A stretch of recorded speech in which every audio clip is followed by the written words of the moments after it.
So our first DLC offering is called First Strike. It releases February 1st. It has 5 new levels in it, 4 brand new multiplayer maps, as well as a zombie level called Ascension.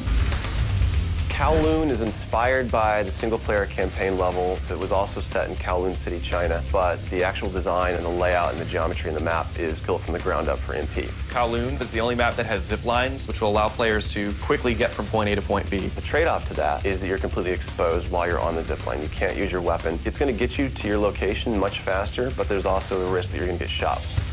Discovery is an Antarctic research station that was a German outpost left over from World War II. The 2 sides of the map are divided by a deep chasm. You're always kind of fighting for control over that crossover from one side of the map to the other. My tips for Discovery is really just learning the layout of the map, understanding how that chasm can impact the flow of the gameplay, and always being conscious of the exposure that you have to long-range weapons. You might be on a snow bridge and somebody throws a grenade, which collapses the floor around you.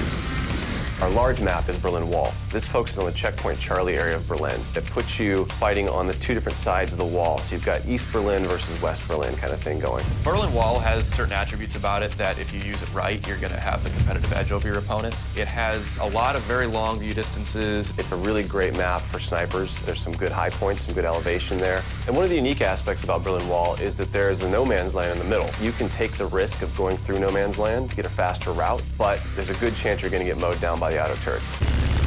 So Stadium's one of my favorite maps. I am a running gunner, so I tend to like that map. It's going to provide those close quarter players tight adrenaline, action-packed experience. So never underestimate the value of tactical insertion, and always be checking your corners and realize that these engagement distances are going to be really small, so use that to your advantage. I think it's going to cater to a lot of the players who just like the frenetic style of gameplay that Call of Duty has to offer.